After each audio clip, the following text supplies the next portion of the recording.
Mwiriwe bwana Faustin Twagiramungu. Mwiriwe namwe. Mbaye mbashimira kuba mwigomye umwanya wanyu mukaza kuganira nazwe kuri Radio Impara.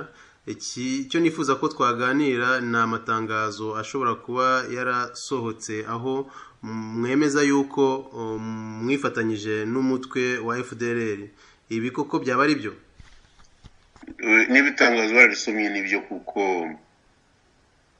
numva byo gufatanya abantu babaye nkaho hari batabyumva neza cyangwa se ko hari ibindi bintu bitumvikana. Nibyo twasanze ari byiza ko abantu bose bashaka gushyikirana n'i Kigali kugira ngo basubire iwabo mu gihugu, baba impunzi zisanzwe ziri mu bihugu bindi bya Afurika cyangwa se bari muri Kongo, abo bantu nabo gushyigikirwa. Cyatumye rero dushyigikira FPR nako FDLR ifatanije na PS Imberakuri,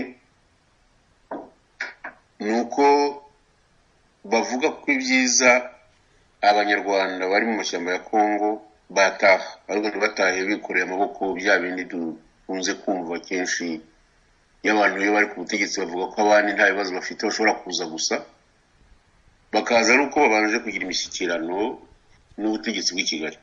Tuzi neza ko ubutegetsi bw'i Kigali butabikozwa, ariko n'abandi mbere yuko FPR itaha mu Rwanda niko byavugwaga, bavuga bati ntabwo tugiye kuvugana n'abo bantu b'ingenzi n'ibyo. N'abandi rero niko bavuga bati ntabwo tuvugana n'abajenosideri, ahubwo abajenosideri no kubatsemba. Rero nibwira ko igihe kigeze cyo gushyira mu gaciro, cyane cyane guverinoma y'u Rwanda ikumva ko akenshi bajya mu mashyamba kurwana n'abo bantu, ntabwo bigeze bavuga ko babatsinze cyangwa se bavuye bati intambara yararangiye. Ndatekereza cyane cyane ibintu biste ngo umoja wetu na birango bya Kimya ya mbere na Kimya ya kabiri. Ibyo bintu byose impunzi zari zihari zarishwe, ariko ntabwo byarangije ikibazo.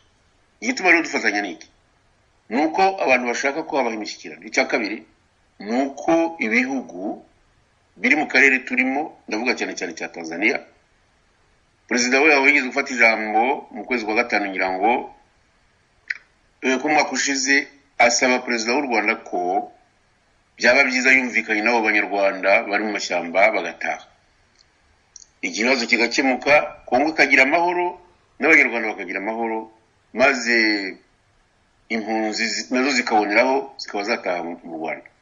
Ariko ibyo bibazo ngira ngo namwe murabizi, Perezida Kagame yavuze ko ibyo bintu byo kumvikana n'abo bantu, cyane cyane no kundetse kuba byaranavuzwe ko uwabivuze yamuhitana ntasobanukirwe. Ugashatse kuvuga Perezida Kikwete. Nkaba rero nibwira ko abantu batakomeza gusuzugurana.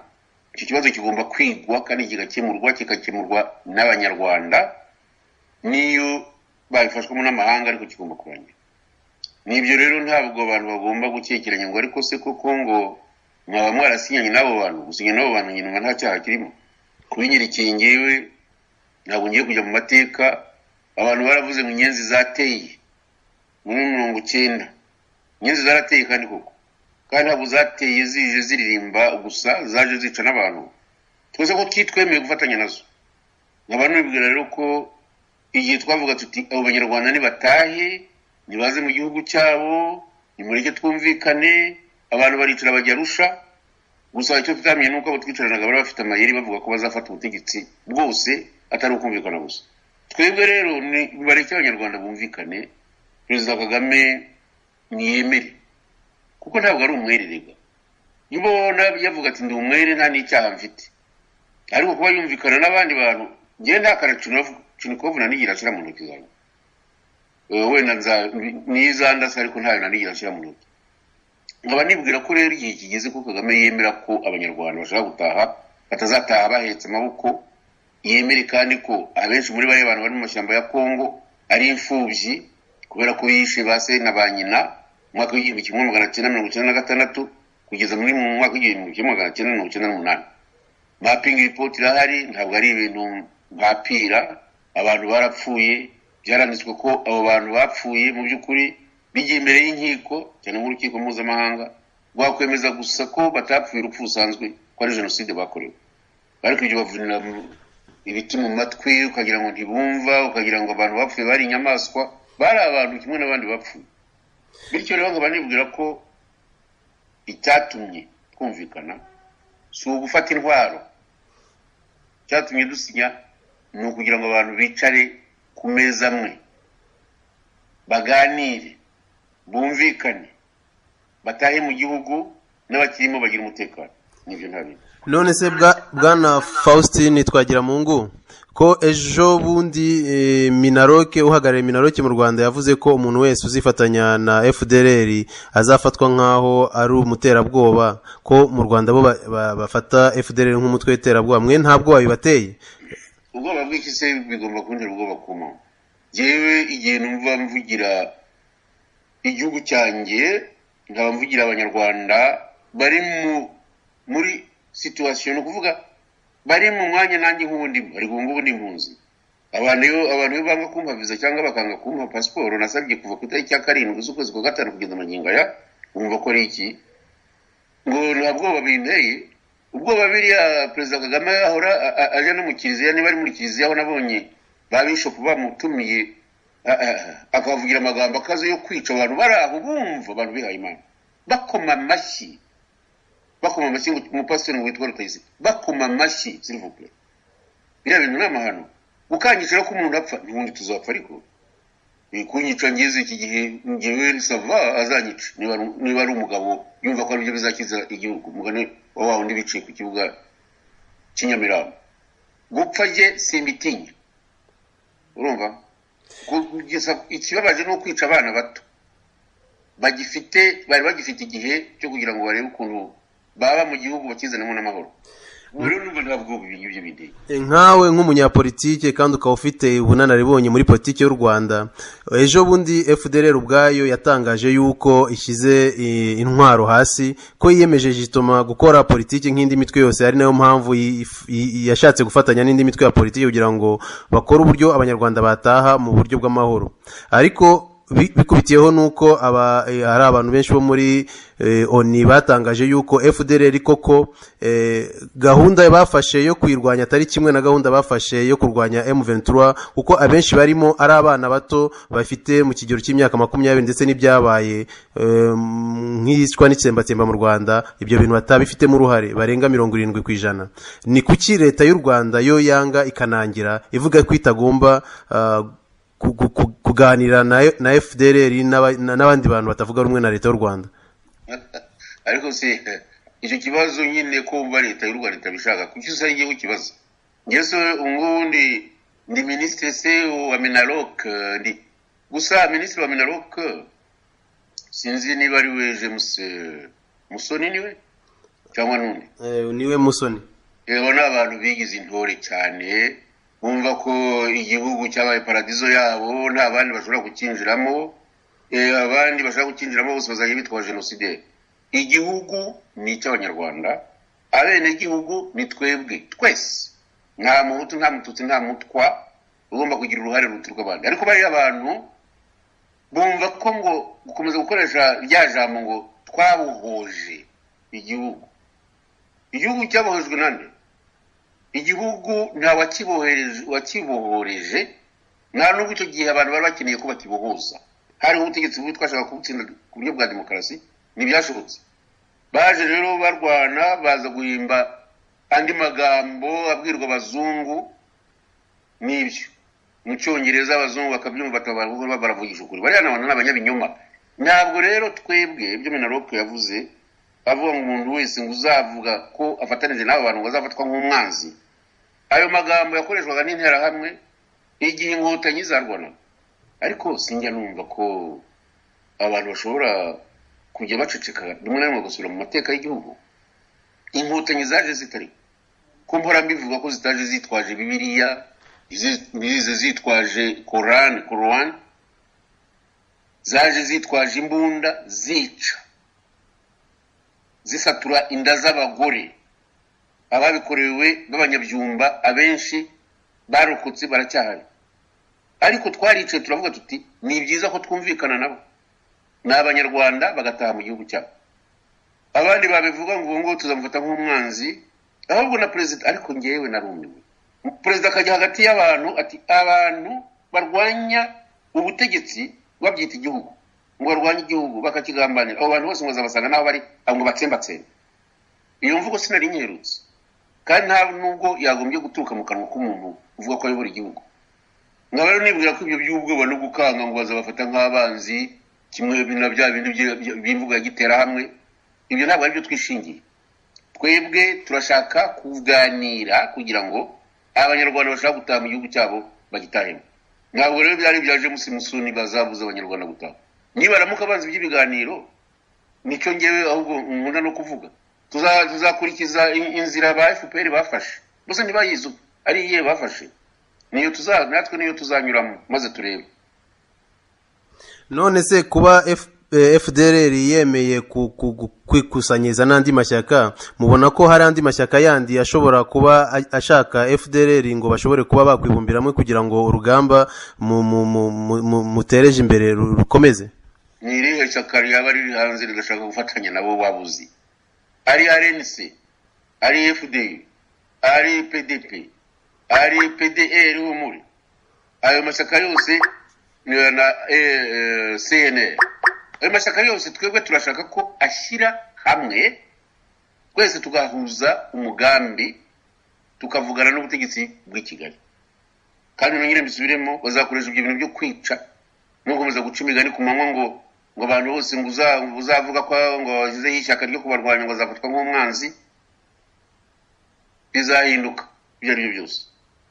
Amashyaka rero ni ngombwa, amashyaka ari hano hanze. Twebwe ntabwo PS imbera kuri FDLR na RDI ntabwo ari amashyaka ahagije yo hanze. Hari andi mashyaka munsi nongera nyasubiremo, mvuge ngo RNC, mvuge ngo FDI, mvuge ngo PDP, mvuge ngo PDR umure, mvuge ngo nase amashyaka arahari kandi azashyira hamwe. Icyo turi ni objective number 1. Numva ari ibyo ngibyo rero ntabwo iki kibazo nakwirwa ngitindaho. Murakoze cyane bwana Faustin Twagiramungu kuba mudusobanuriye ko mufatanya na FDLR hamwe na PS Imberakuri, ndetse hakaba hari n'andi mashyaka agerageza kwikusanya nayo kugira ngo yegere urwo rugaga.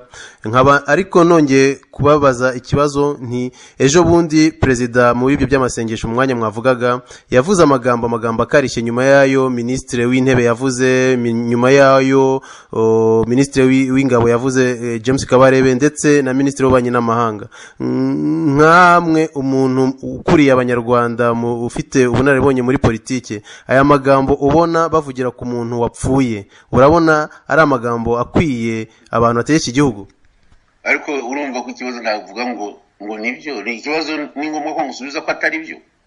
Gusa byari byiza ko nka perezida w'igihugu na ministre w'ububanyi n'amahanga na ministre w'ingabo, nibwira ko perezida yakwiye kubajya hagati bose bari batatu bagashyiraho nk'ikintu cy'indorerwamo nini bakireba, bagasubiramo amagambo bavuze, bakibuka ko bayavugagiraga ku muntu wapfuye. Basangiye amabanga y'ubutegetsi ngo azize ko ngo ayo mabanga yagiye kuyamenya. Nayahe? Kubera ko yavuze ko ngo azi neza uburyo Habyarimana yishwe, byose biracyari ibanga. Ibindi ni ibihise wakwicira umuntu kuri ugacungabuza n'abana be kuri ibi byuma byateye. Ariko abantu ngiye sinibaza ko turashaka kuba mu Rwanda, ariko u Rwanda niba ari uko rukomeje kuyoborwa n'abantu bafite ibitekerezo bisigaye byo tubyintera hamwe, biteye agahinda gusa. Nta kintu mvuga. Ntabwo ari amagambo ari ay'abantu bo kuyobora igihugu. Umwe ngo imbwa ngo zigomba gupfa ngo kandi ngo kugira ngo zitanuka ngo zikaja umuntu. Ayo magambo ni igitangaza. Undi abwira abana ngo songo yamaze ngo apfe ngo yavuze igihugu cyanjye ngo nabi ngo na government ngo mbamo. Ariko ni igitangaza gusa nta wari hagira ikivuga. Bya Perezida Kagame byo simbigarukaho, bizasobanurwe n'ababo ba bishop bamutumiye. Abari bazasobanura icyatumye batumira umuntu akavuga amagambo kuri bagakoma mu mashyi. Biteye isoni mu Banyarwanda, biteye isoni igihugu cyose. Ntabwo ubundi abantu bagomba gutegeka ari bene bari amagambo bakwiye gukoresha. ngera kwicishikira ahubwo biraruta. Murakoze bwana Faustin, nagiraga ngo mbere yuko twanzura mugira icyo mubwira abanyarwanda mubamenyesha wenda icyo muteganya kuzabazanira Imana ibafashije kuba mushoboye kuba mwagera mu gihugu gitandukanye n'icyo FPR Inkotanyi ikora. Abanyarwanda nabonye mbona cyinshi abantu bandika nyine kuri za Facebook ngo umusaza ngo bareke aho ndegera hose kubera iki. Jewe nigisha amahoro, nsigaye nyigisha kurusha bariya ba bishop bahamagaye umuntu akavomaga mu nkariya bagaceceka rwose. Icyo nazanira abanyarwanda nta kindi, nta mukiro mfite, nta mafaranga nibye, nta kindi nabazanira uretse kugira ngo mbabanishe nk'uko nabanye n'abanyarwanda bose b'abahutu b'abatutsi nkiri umwana kugeza amagingo aya ngayo. Icyo nshakira abanyarwanda ni amahoro, ntabwo nta kindi nabifuriza. Nibabaha amahoro, nibababwirize ku bana, nibabwiriza abana bato ko u Rwanda rwamye abantu babana ku misozi.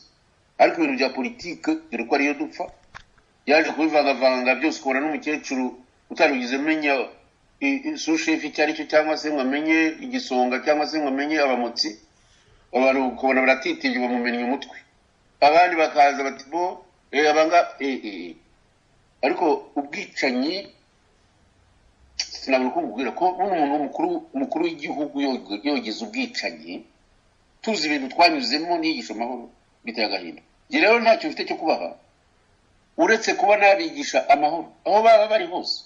Nta kindi mfite cyo kubaha, amahoro ku mutima, amahoro mu ngo zabo, amahoro ku giti cy'umuntu nk'uko uriya François yajyaga biririmba. Nta yandi magambo ngiye mbona navuga ngo ni iki nazana ngo kirushe iby'inkotanyi. Dutegereje imyaka 20 none twarumenye. Murakoze bwana Faustin, murakoze kuba mwigomye umwanya wanyu mukaza kuganira natwe kuri Radio Impara. Mugire umugoroba mwiza.